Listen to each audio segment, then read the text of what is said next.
Hi 8Shaders. Let's not kid ourselves. As sustainable as I try to be, are we ever going to stop shopping? But I have some bad news for you. The fashion industry is one of the dirtiest industries and one of the biggest contributors to pollution and damage to the world. But at 8Shades, we're not all bad news. We focus on the good and the positive. So let's talk about the solutions and the ways sustainable fashion can address many of these issues. And someone very special to me is making a huge splash in the industry. She has been exposed to the textile industry from a very young age and already is a veteran in the fashion industry.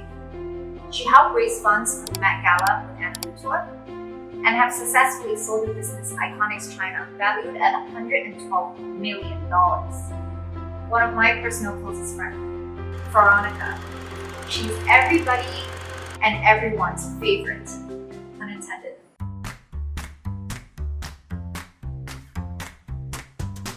Veronica, can you tell me how and why did you decide to create Everybody and Everyone? My grandfather had knitwear and denim factories, and I grew up asking, why is it so dusty? What is the smell? Where is this colored water going?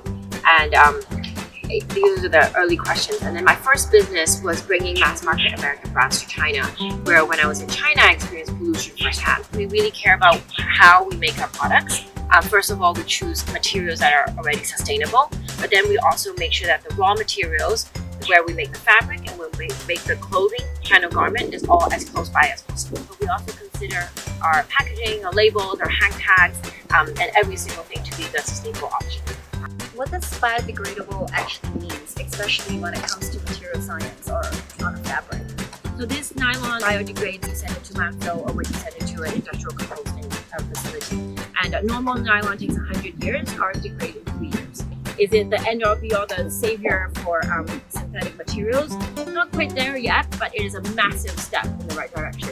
One of my favorite products from the Everybody and Everyone brand is actually their fermented sugar cans that is made from industrial waste. Like every time we talk about it or I read about it, it makes me feel like I want to eat it. It's like a dessert and it's got sugar in it. You know, can you tell us a little bit more about that? That's the question I get the most is, can you lick it, you know? But these pans are made from fermented sugar from agricultural waste. And the good thing is waste, people think of throwing things away, but actually waste can be a great resource and a great material. The pants also are adjustable at the waist and also adjustable at the length. So you can wear it with high heels, you can wear it with flats, and the whole idea is that you can wear things in multiple ways. You can use it for more reasons than one. And this fabric is extremely comfortable, it's almost wrinkle-free and super stretchy. So once we're ready to go back to the office after COVID, these are definitely your replacement for your sweatpants. Well, they are actually really comfortable. Like my pair, like I wear it everywhere and it's super multifunctional. Like I wear it when I pick my kids up from school. I wear it when I have, you know, a serious meeting with someone that I need to, you know, dress a little fancier, but also super comfortable, and you have my word for it. I personally would like to learn more about different technologies that can apply in the fashion industry. A lot of companies are also developing other technologies such as recycling, because it's a big part. We need to keep things out of landfill, so we need better recycling technologies.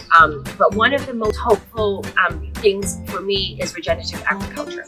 And what regenerative agriculture is that in the past when we did farming, industrial farming mainly, this land would be all for corn, this land would be all for wheat. But that actually depletes the soil health tremendously, and farmers have had to use a lot of fertilizers and herbicides and pesticides, which is unhealthy for the human body.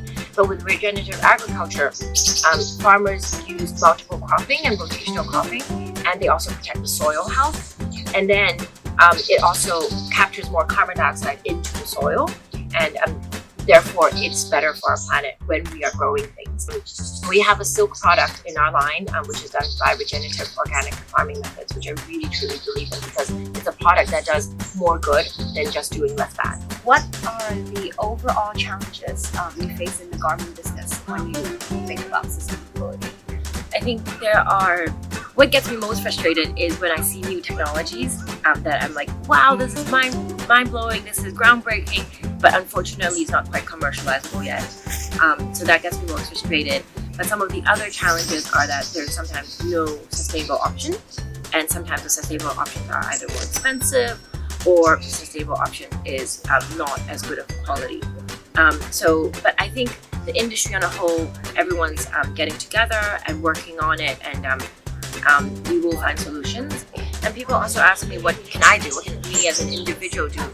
One of the things is email the brands that you like and say, is there a sustainable option? What is this made of? Ask those questions. And if we have 10 consumers emailing them at the same time for sustainable options, brands are going to take notice, and that's how we get change. What is your dream for sustainable fashion in the future? If you're buying something for an event, to go rent or to go buy secondhand, buy vintage, but for all the everyday clothes, like what we make, we try to design it so that you can wear it more often, more ways to wear 2-in-1, where we have a turtleneck, you can take the neck part off, you can wear it as a crew neck. So I want clothes to be even more versatile and more functional in that sense. For myself, I also spent 1 year of not buying any new clothes, and that really challenged myself to figure out how I can wear a shirt in different ways.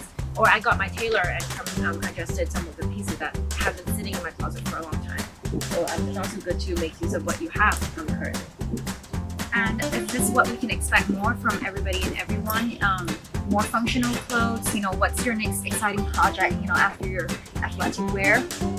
Well, we do have some slogan tees coming out soon. I think 8Shaders, you're the first to know.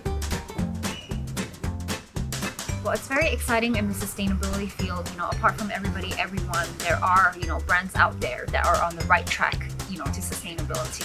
And one of our favorite ones is actually, it's no secret that Veronica and I are both impact investor, and we invest in companies that are in the sustainability field. And one company that we both co-invested in is called Raz and Foul. It's the world's first circular sneaker. It's a white sneaker that they designed. When you're done with it, you can send it back to them and they can break it down and recycle it into a new pair. So nothing goes to landfill. We partner with EcoAlf. That is a Spanish-based pioneer in the sustainability fashion space. So these are also great brands that everyone can check out. Well, 8Shaders, hope you've enjoyed this chat with Veronica Chou, founder of Everybody Everyone. I hope today you've learned something from her, and I've definitely